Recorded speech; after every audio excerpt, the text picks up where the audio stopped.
revealed how we built our 2014 budget. My name is Katie Williams, and I'm the Marketing Programs Manager here at Glassdoor, and I'll be moderating today's event. Before I introduce our presenter, I want to just let you know that all lines are muted during the event, but please feel free to type questions in the question and answer chat box at the bottom right-hand corner of your screen. We'll get to those during and at the end of the presentation. We'll also be launching a few polls throughout the presentation to keep up with engagement, so please be aware of that. And also, this session will be recorded, and we'll send all of the slides out after the event, so just make sure that you're looking out for an email from Glassdoor. And with that, I'd like to introduce Steve Roop, who is our Senior Vice President and General Manager at Glassdoor. He's responsible for the Glassdoor for employers and how we sell, market, and service our employer clients. And he's going to walk us through basically the Glassdoor 2014 budget. So take it away, Steve. Thanks, Katie, and welcome everybody. So how did we get here today?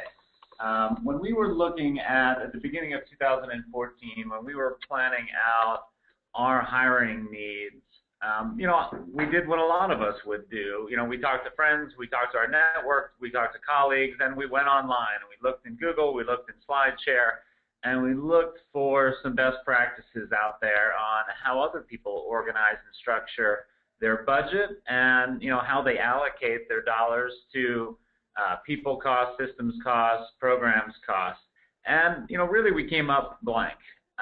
So as we we're sitting here in October and November, we thought it would be pretty useful to share our complete budget spreadsheet and template with the world, and also explain with some context the goals that we had that shaped our budget for the year, because a budget really only makes sense in the context of the goals. So net, because we couldn't find anything out on the internet and readily available, we thought that certainly it would help a lot of companies like us, small to mid-sized businesses that are high growth, that have very difficult hiring challenges, to see what a peer company's recruiting budget and recruiting strategy looks like. So that's really why we're here today, and hopefully you will find that useful. So the agenda that we're going to go through is really what we considered when developing our budget.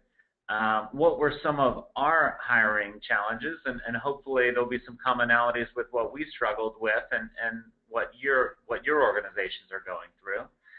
And then, we'll share very explicitly what our recruiting goals and strategies were.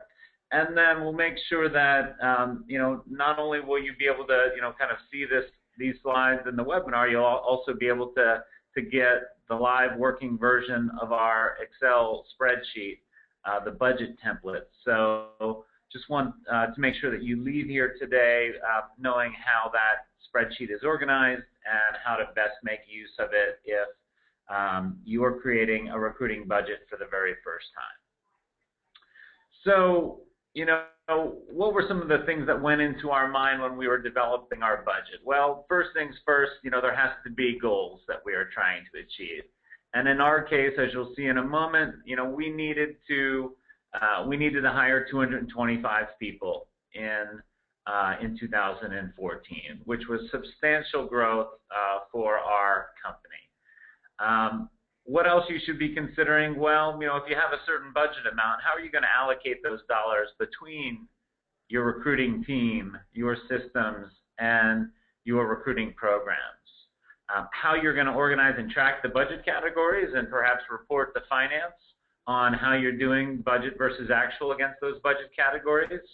And then finally, and one of the things that always motivates and drives me is, it's painful to go through a budgeting process and then realize after the budget is locked and loaded that some of your friends or colleagues found some other interesting or innovative tools or strategies, and we had failed to budget for them. So we'll cover a little bit about how we did that and how we budgeted for new tools throughout the year.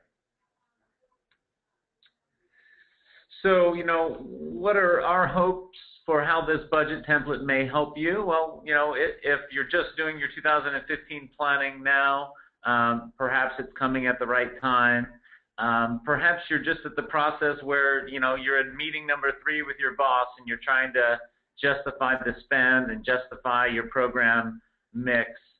So we're hoping that by sharing our blog, our slide share, this presentation, and the spreadsheet, maybe that will make your job a little bit easier, making a compelling case to your boss. How you can analyze your overall budget allocation, and then perhaps, if you're in a very competitive market like the San Francisco Bay Area where we are, this can help you model a targeted cost per hire goal. So that's what we're hoping you're going to take away from our time together today. And just kind of finishing with the punchline, just to make this as relevant as possible to you.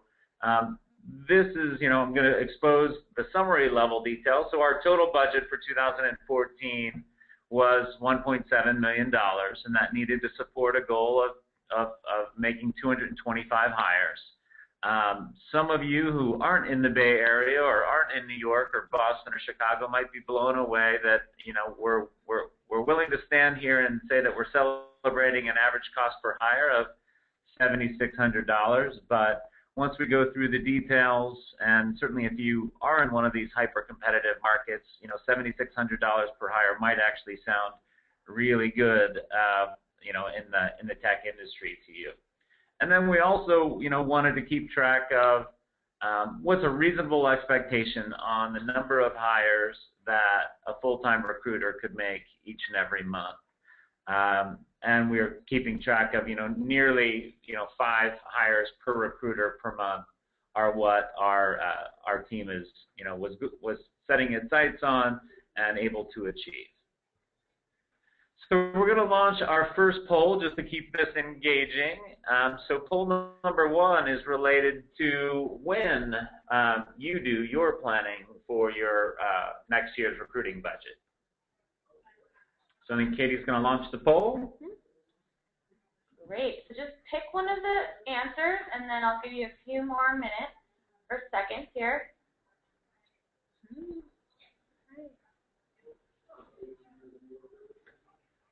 A few more seconds.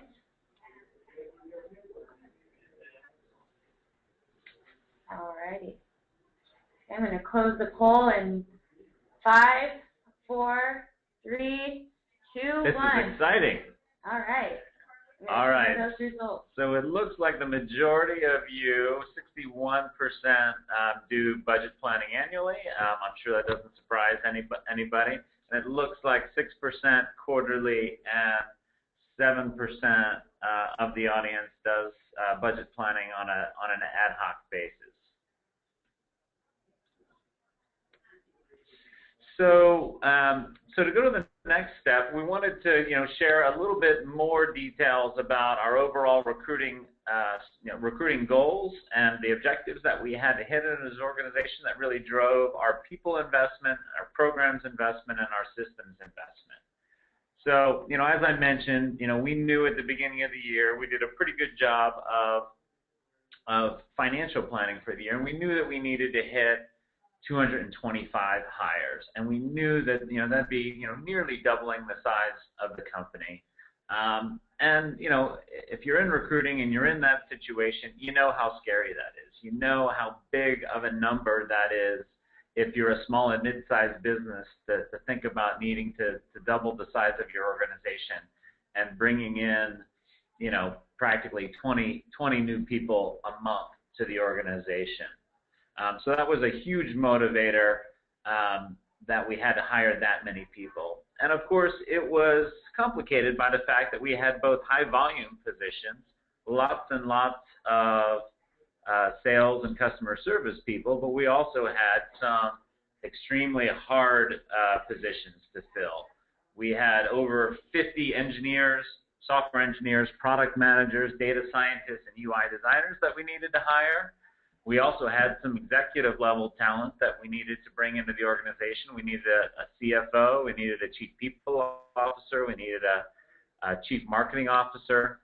and several sales leaders. And typically, at least in the San Francisco Bay Area, these are very, very difficult positions to fill.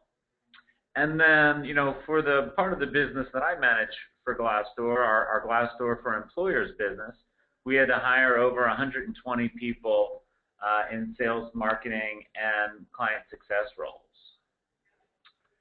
So, this gives you a little bit of our actuals. So this is how the hiring actually got done, January through October. So you can see, a certain amount of consistency as far as, we always had sales hiring to do, and we had to make, a big investment in marketing, PR, and business development. We were consistently doing engineering and data science hiring throughout the years to fuel our innovation engine.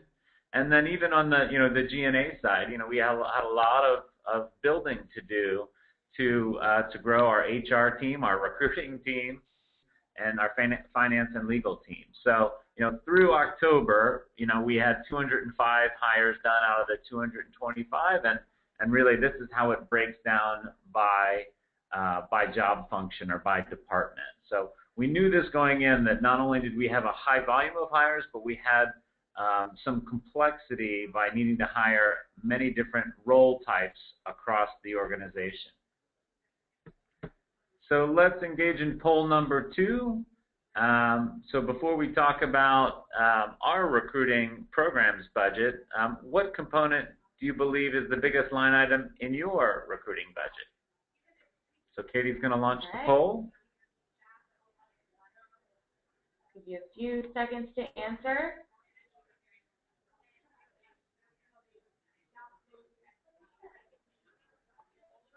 All right, we have some good ones coming in. 5 more seconds. Okay, closing poll. So hopefully everyone can see the results. Yeah, so it looks not like, pretty much what I would expect. About almost half of the budget is going to the recruiting team and personnel. So 48% is going to the people managing the recruiting efforts. 25% is going to online job advertising. 14% going to contingent or contract recruiters.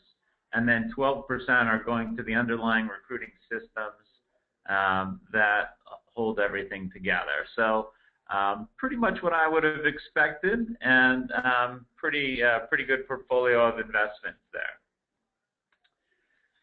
So, what was challenge number 2 for us? So not only did we have, 225 hires to do, but, we were actually going through a bit of a strategy shift when it came to our own recruiting strategy. In prior years, we had relied heavily on temporary or contract recruiters, sitting in our office, helping our hiring managers, but they weren't full-time employees. And we also had the prior year strategy was leveraging a lot of contingent recruiters to help the hiring managers. So what you'll see, the big change that we made was, we wanted to lessen the reliance on temporary recruiters, and we wanted to increase our service level to the hiring managers. So we wanted the hiring managers to be fantastic at, interviewing and closing and hiring, but we didn't want them to have to be doing their own job postings, didn't want them to have to be doing the first screens of the candidates. We wanted to do more for them so that they could do better by their people and better manage their individual, job function. So we did decide to bring on full-time recruiters for key job categories. So we staffed up our recruiting and sourcing teams really in kind of 3 pods. So a bit of a pod structure as far as an engineering pod, a sales recruiting pod, and then a G&A pod sourcing for the HR team, the finance team, legal team, etc. And then, given the strength of our own internal employer brand, we wanted to add some employer branding experts to the team and sourcers to the team to help those full-time recruiters. So what we wound up, the investment that we wound up making was, when we were sitting there in January and we were looking at this, 225 person hiring goal, yet we only had one full-time recruiter. And then like I said, we had a modest use of third-party recruiters. So we knew that we needed to ramp up first our own recruiting team by hiring a head of recruiting, and as I mentioned, individual recruiters and recruiting managers for sales, tech recruiting, and then G&A. 2 sourcing specialists, one focused on sales, one focused on technical roles and engineering, then a recruiting operations manager really focused on our systems and our reporting and our metrics, and then a recruiting coordinator really facilitating the interview experience and the candidate experience to make sure that we were delivering the best possible candidate experience when someone walked through the door. So that's, so a pretty dramatic scaling of the recruiting team from being 1 full-time person to 9 full-time people today. And then when you look at how that budget and how the cost evolved over time, obviously we couldn't hire all of those people in Q1. It took us a little while to find the best of the best, and we were fortunate enough to transition some of our contract recruiters into full-time recruiters. But this is how the recruiting costs on the personnel side broke down by quarter. And then one of the things that certainly finance encourages us to do to get to the full cost, the full personnel cost, is that you see that second line here, the fully burdened cost. So this is adding 30% to the salary plus bonus to account for medical insurance, other benefits, payroll taxes, travel and expense, all of those types of items. So it's not enough when you're putting together the budget just to do the straight salary and expected bonus for those individuals on the team. Also needed to add the fully burdened costs, and we used, with our finance team's advice, a 30% assumption, additional 30% there. And then you can also see, that we did still keep some contract or temporary recruiter costs in the mix as we needed to flex the size of our team for certain spikes in hiring. So we do have some temporary sourcers on the team, contract sourcers on the team. So, challenge number 3 was, hey, we had to build this team and we had to turn as much as possible from a program standpoint on, because a lot of the hiring had to happen early in the year, as you saw. So, if we had 1 full-time recruiter and we needed to hire the recruiting team and get a whole bunch of hires in the door, there's a lot that we had to turn on. So we wanted to turn on and test many different hiring sources as possible.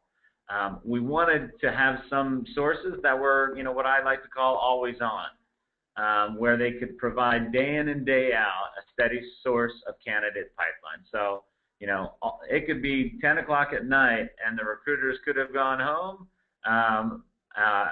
and, we're still getting candidate pipeline coming in at all hours, night and day. So we wanted to find some sources that would give us a steady stream of candidate pipeline. And as well, we believe, and we hear from candidates and our employees all the time, that Glassdoor is a great place to work. So we wanted to showcase our employer brand and make sure that we were tailoring the message to specific audiences. So we didn't want to be generic. We wanted to allow engineers to see exactly what it would like to work in the engineering team. We wanted salespeople to see exactly what it would be like to work on the sales team. So, these are the 7 budget categories that we established, and you'll see this in the budget spreadsheet in a second. So we have a category for job advertising. We have a category for our employee referral bonus program. We got a category for our contingent recruiting agency costs. We had a category for employer branding, so everything about our career site, our Glassdoor page, all of our social initiatives, videos that we are creating targeted at the engineering team and at the sales team, recruiting events that we were doing both for the engineering team and the sales team and there's a budget category for our recruiting systems and technology. And then we also included in the budget costs as far as candidate travel and expense. So if we were flying in a high-profile candidate, that we have a good budget set for their airline and hotel costs. So those are the 7 different budget categories. You can see that it was heavily weighted toward job advertising, the employee referral bonus program, and the candidate T&E. And then you can see, pretty consistent spend between employer branding, recruiting systems and technology, and recruiting agency costs. So on a percentage basis, like we said, 27%, job advertising, was the cost there. 15% from employee referrals, 13% from recruiting agency costs, 13% from employer branding. So minimal investment in recruiting events, but pretty fair allocation across these other categories. So how did it actually work out? So that's where we decided to spend the money. Here's the source of hire data. So this is where we actually got the candidates from. So this is the actual source of hire. So, once again, as a good place to work and growing fast and building our own brand, shouldn't be surprising that employee referrals are our #1 source of hire at 32%. We're fortunate to have our own advertising platform to promote our own jobs and to promote our own brand. So, and of course, we can spend quite readily on our own platform. So Glassdoor, both our profile page and our job advertising programs were 29% of our hires. And then you can see that, LinkedIn was in the mix, and Indeed was in the mix, and our recruiting events were in the mix. So, we think, in the recruiting space, you've got to try and you've got to test different things. If we think we can access a different talent pool for our entry-level sales positions on Indeed, we'll spend some money on Indeed. If we think that by posting some of our senior management jobs on LinkedIn are a good idea, we'll post some of our senior management jobs on LinkedIn. So, we did throughout the year sprinkle some investment around a bunch of different areas, and we keep the ones that work, and we stop doing the ones where we don't see a good ROI. One thing that you'll notice here is although contingent or agency recruiting was 13% of the spend, it only resulted in about 4% of the hires. So that particular category came in at a pretty expensive cost per hire for us, which somewhat proved out the theory that we were operating against, that we wanted to move away from that model and more toward our internal recruiting team and then some of these programs to find the bulk of our talent. So let's start poll number 3, and this poll is which part of your recruiting strategy do you feel as you're sitting here today is underfunded or under-resourced? If you had a magic wand, where would you love to see more spend? All right. 30% of you voted, going up. Give you a few more seconds here. All right. Okay, 5 more seconds. All righty. Here's the result. So it looks like 37% of you would believe that a further investment in your employer branding initiatives would go a long way. It looks like in second place, stronger investment in recruiting systems at 24%, and then 20% people, and then 13% a bigger investment in your career site. Great, makes a ton of sense. So, one of the things, kind of continuing on with, what our context of our recruiting budget and strategy, we know, and if you're in the business of doing sales recruiting, you know that if you miss the hiring dates for your salespeople, it's going to impact your top line revenue. So as an organization, we put a lot of pressure on ourselves to have salespeople all start on the same sales boot camp date. So our last one was September 29th, and we wanted to have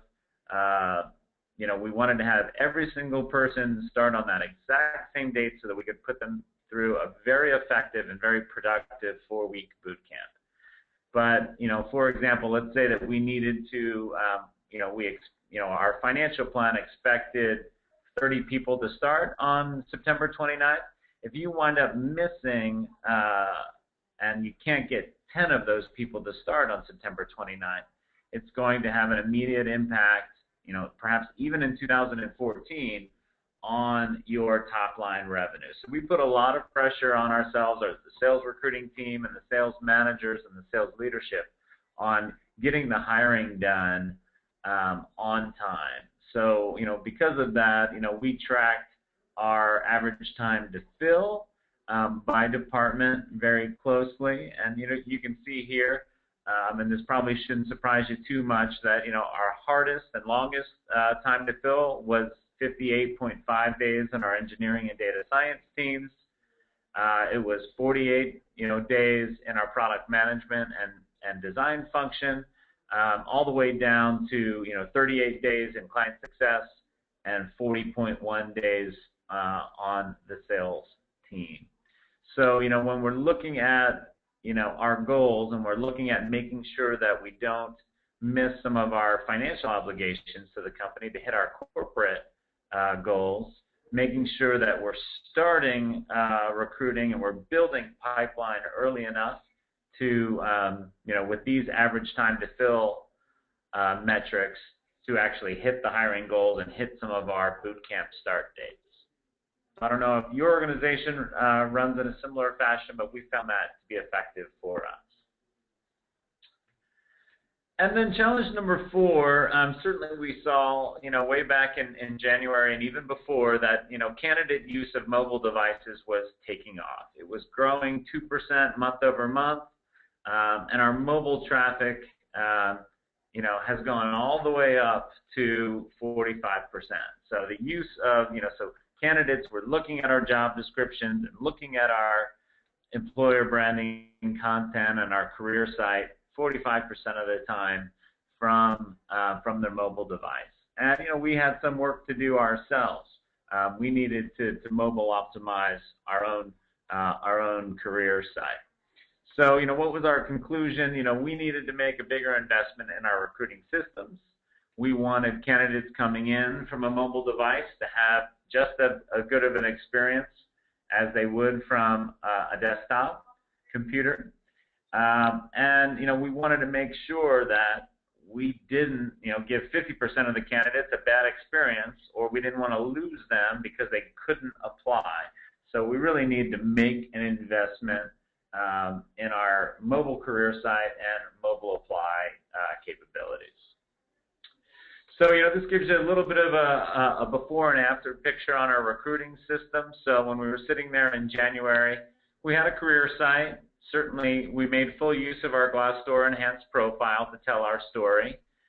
We had JobBite as our core applicant tracking system, and we were using Google Analytics to tell us things like what our top referring sources were and what percentage of our traffic was coming from mobile devices, and how our career site traffic was trending over time. In November 2014, we've got a fully mobile optimized career site. We've got our Glassdoor enhanced profile, which of course is mobile optimized. We've expanded our investment in JobVite, and we now own their CRM component, JobVite Engage.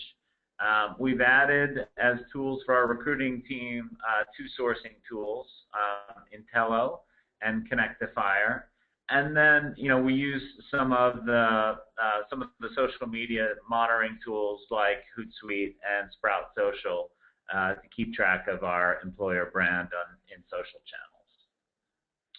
So, with that, let's go to our fourth poll, and that's really, the question: how do you learn about new technologies or new recruiting practices that you want to evaluate or test out? So Katie's going to launch that poll. All righty. Give you a few seconds.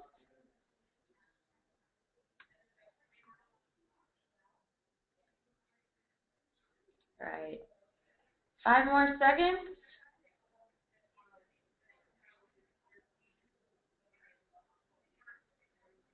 All right. Closing the poll.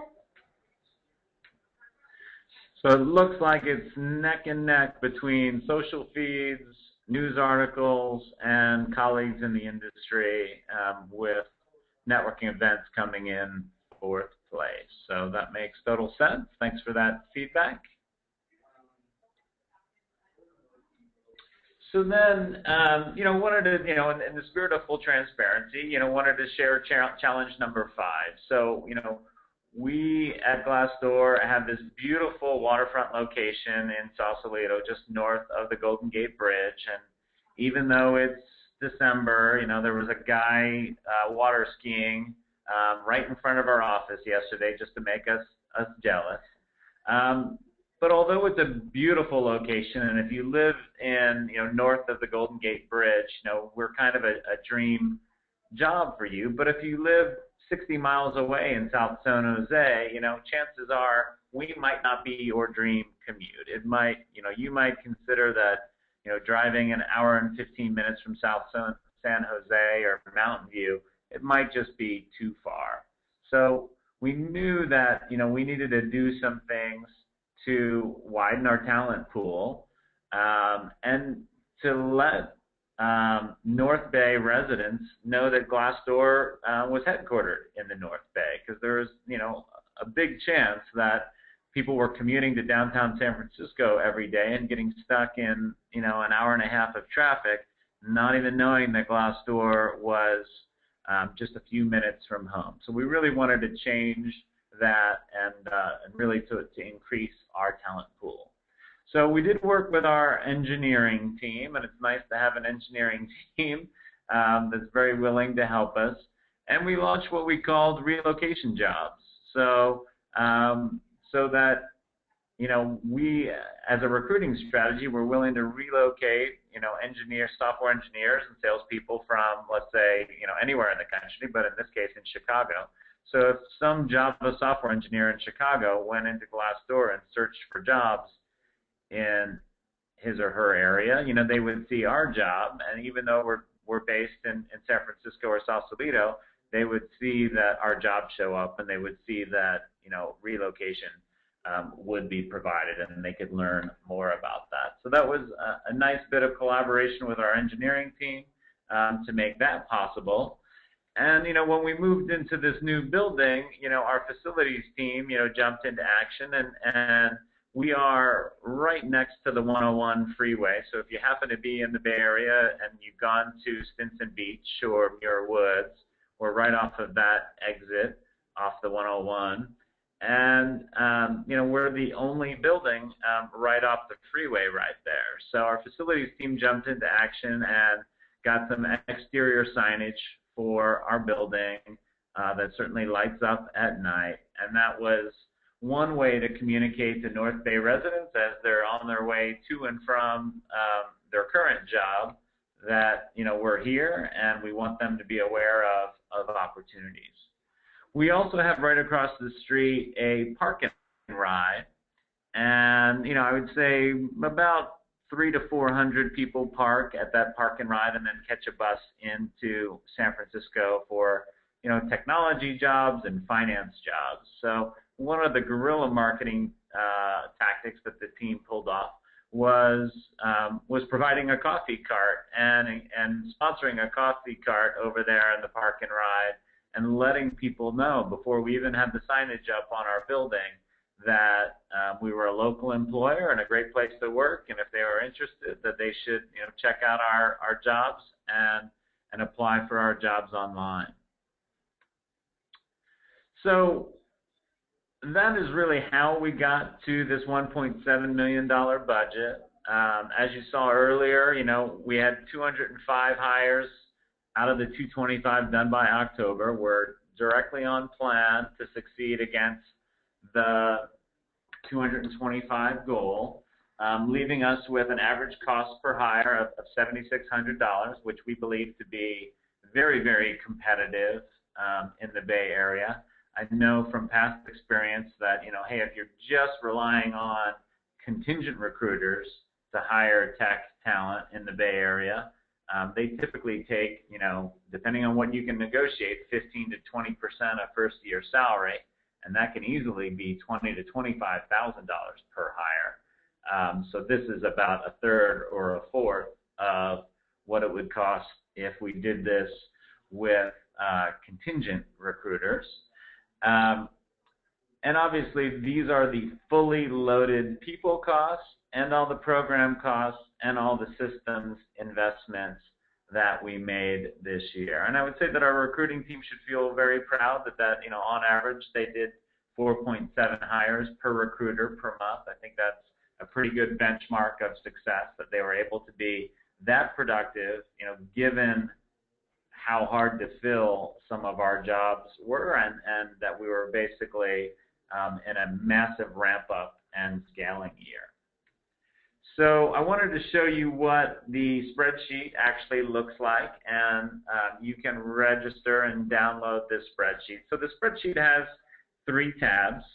The first tab is a summary tab, and you can see up at the top, we've summarized from the other 2 tabs, the personnel budget and the program and systems budget, giving you a total budget. And then you can enter in your expected number of hires. That'll calculate for you an estimated cost per hire.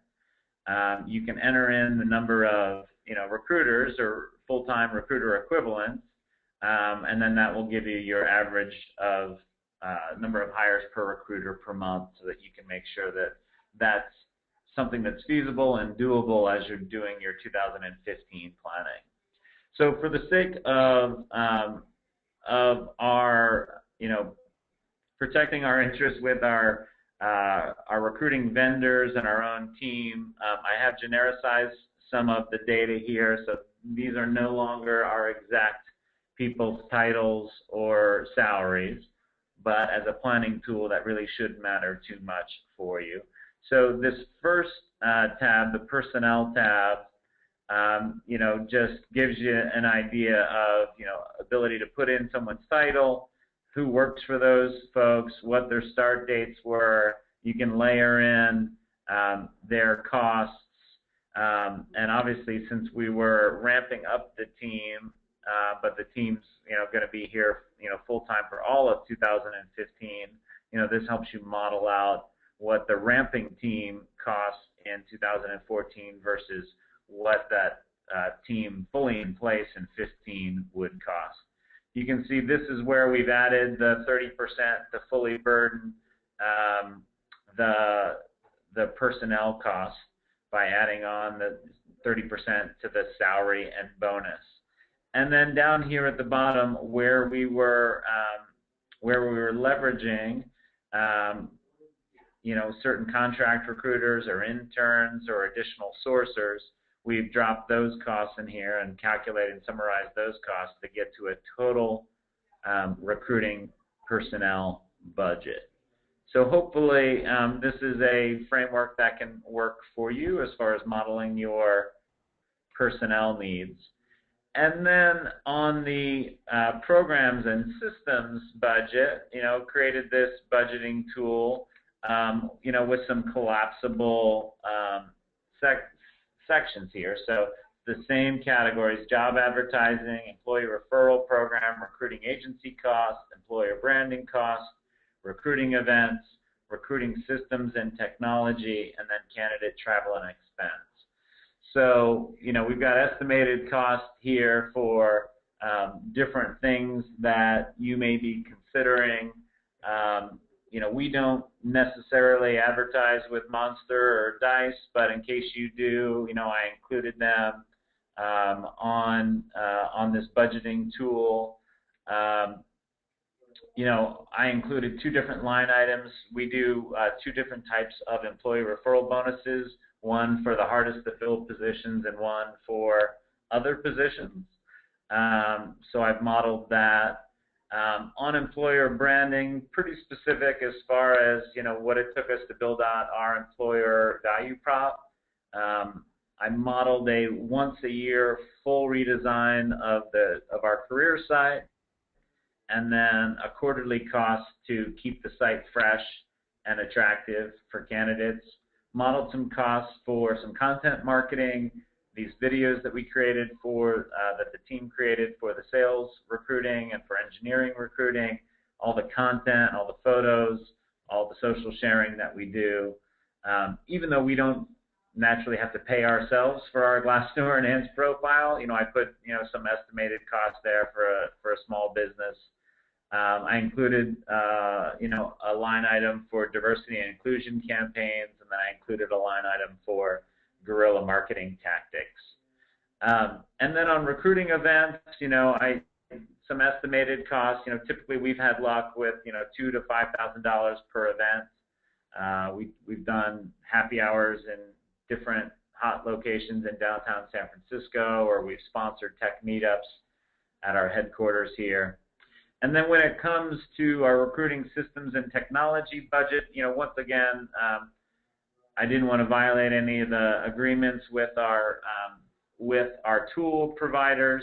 So these are just estimated costs on, what it would cost you to own different sourcing tools, what it may cost you for an applicant tracking system, a CRM system, using a mobile apply solution like Jive or iMomentus or Finally.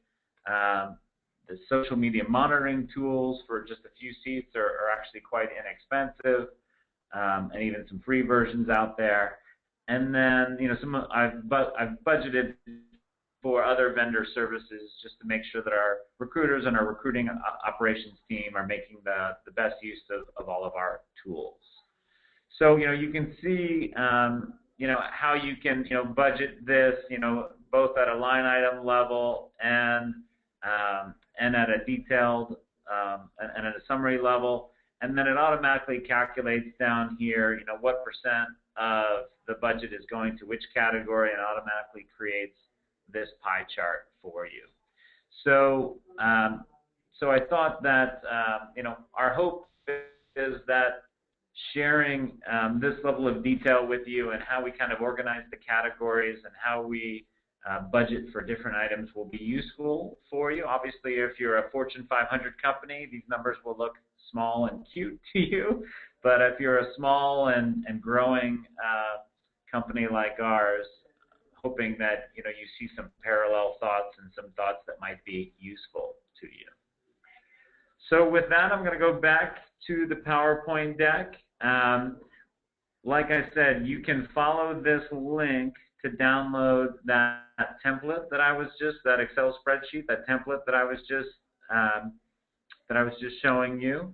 And we're happy for you to give us feedback on what could be improved about that budget spreadsheet. We're certainly, part of the reason for being transparent and sharing this is, hey, if there's a better way, if there's a better tool out there that we don't know about, we also want to learn that. So please download it. And my email is here as well. If you want to give me any feedback on how we've organized the budget or what things we could do to improve the budget spreadsheet. Great. Thanks, Steve. And just so I got a lot of questions about the recording of this webinar and the slide deck. We'll be sending those all out after the presentation, so look out for an email from Glassdoor. And you can also download the budget template on our website, like Steve just said. Just go to Glassdoor for Employers, employers.glassdoor.com, and then look under resources and it's ebooks, and it should be there. And we have quite a few questions, so keep them coming. The first question is, are these strictly U.S.-based hires? The large majority of them are U.S.-based hires, correct. Okay. There's a handful of hires outside of the United States, but the large majority are U.S.-based hires. Okay. Another question is, what was the platform you listed that Glassdoor is using after the Intello platform? So the Intello and Connectifier are two tools that we use for sourcing. So they're both sourcing tools that could be seen as complementary to one another and complementary to, let's say, a LinkedIn recruiter seat. Okay. Another question: what budget does relocation expenses come out of? So we debated that one. Whether that should just be in the recruiting budget, whether that should be in the hiring manager's budget. Right now, those are in the individual departmental budgets, not in the recruiting expense budget. Okay. Can you elaborate on why the cost for external recruiters were so high? So I think when it comes to external recruiters, and I'm not sure where you're based, but in the Bay Area, whether it's an engineering hire or a sales leader or a CFO, typically the contingent recruiters operate on a 15 to 20% of first-year salary basis. So if you're hiring a software engineer who's got a $125,000 base, and the recruiter takes 20% of that, you're going to be paying $25,000 for that hire. So you can certainly find you can find talented people that way, but on a cost per hire basis, it can be quite expensive and it can be low volume.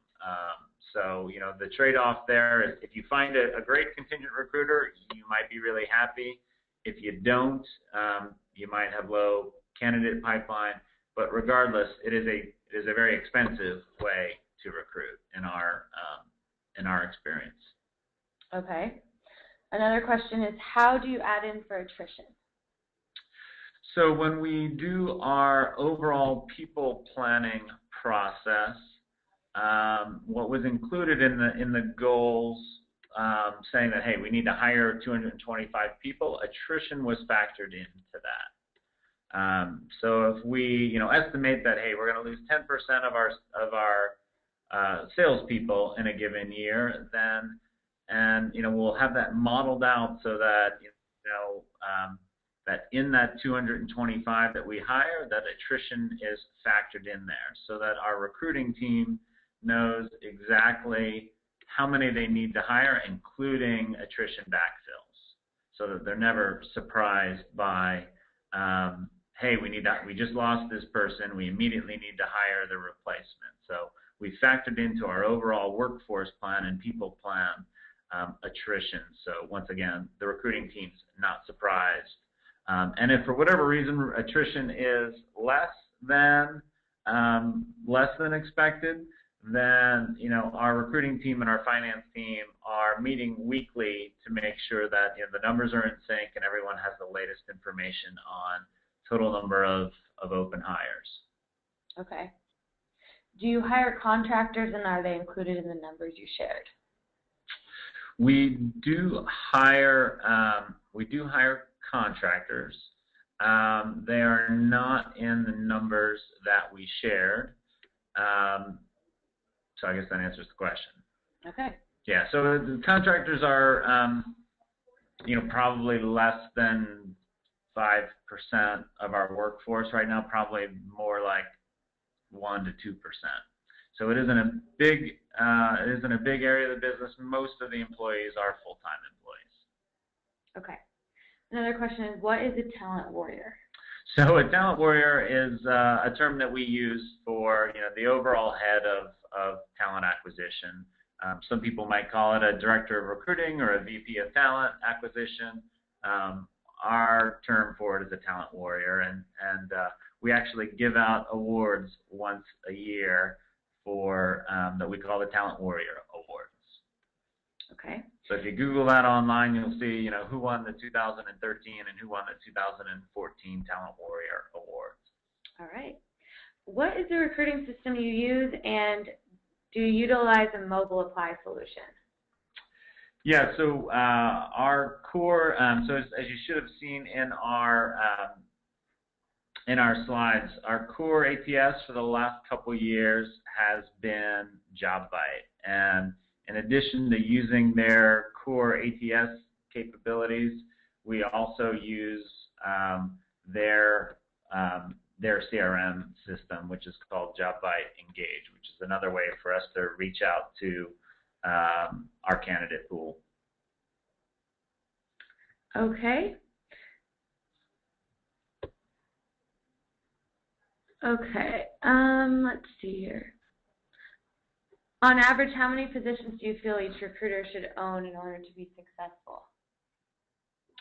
So at any time, most of our recruiters are working on 7 to 10 recs. As we built up the team, some of our recruiters even today might have 20 recs that they are managing and having to work awfully hard to accomplish their goals.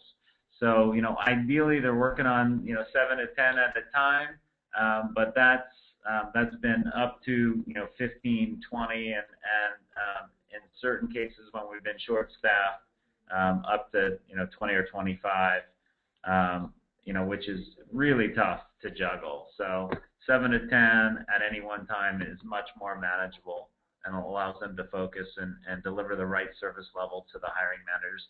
Anything more than that, then we start hearing from the hiring managers that they're having to do more of the screens and more of the legwork, and then that starts impacting the hiring manager's productivity. Okay. Do you use a specific technology or platform to drive your employee referral program? Nothing special today. There are certainly new platforms that we're hearing about all the time that are worthy of consideration. We don't use one today, but there is some relatively exciting and new technology out there in the space. All right. Someone was curious if you included recruiter development, like conferences and attendance and workshops, in your overall recruiting budget.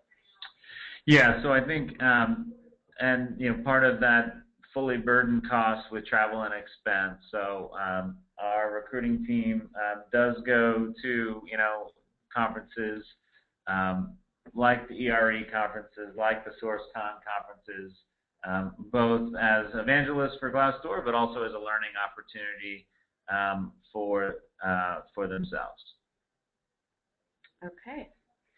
How will this look for the Glassdoor 2015 budget? So our hiring plans are equally aggressive next year. So we definitely feel like we've got the right core strategy. We feel pretty good about the core strategy and the team. We're likely to add additional recruiting talent as the complexion or the mix of where we'll be doing the hiring will change a little bit, not too much, but I would say the goals will be equally aggressive, but I feel like the personnel budget that we have and the recruiting programs budget that we have will enable us to hit those goals. And quite frankly, we're in a better position because starting on January 1st, we actually have a team and we've got our systems and we've got our processes, and we'll be able to hit the ground running on January 1st. Okay. Yeah, so the next question is related to coming up with a fully burdened cost, and the question is, how did we come up with a 30% burden? The straightforward answer to that is I asked our finance team, how they would model this and how they model it across all departments. So not just how they model fully burdened costs for recruiting, but how they do it across all departments of the company. And that's how we came up with, so our financial planning and analysis guys, our FP&A guys, gave me the 30% as an assumption. Okay. We're just going through all the questions here. So the next question is related to recruiting conferences. I would say that our guys tend to like the ERE conference. I know that there's, that one's kind of more of an executive level conference, but I think our guys find a lot of value at the ERE conferences, and I have heard good things about the SourceCon conference as well. Great. Okay, and just Katie, you go to a lot of conferences. Yeah, I go to all the conferences. What impresses you? I love SourceCon, ERE. Recruiting Trends has a pretty good one. And SHRM's a big one if you want to see all the vendors and hear a bunch of different information. Okay, it looks like we have time for one more question. Did you fill all of your executive positions via internal recruiting or retained? Let's see. I believe that. Well, I don't want to give you a wrong answer. I know that the bulk of them came either through referrals or through our recruiting team sourcing them directly. There might have been one or two of the leadership positions that came through a contingent recruiter, but I can't honestly remember off the top of my head. Okay. All right. Well, thank you all. We have great questions, and we'll make sure that you get those answered in an email after this. Also, we'll be sending out the budget template. We'll be sending out this webinar recording afterwards and the slides. So please look out for an email from Glassdoor. And thank you so much, all of you, for coming, and thank you, Roop, for a great presentation. I hope you all have a great rest of your day.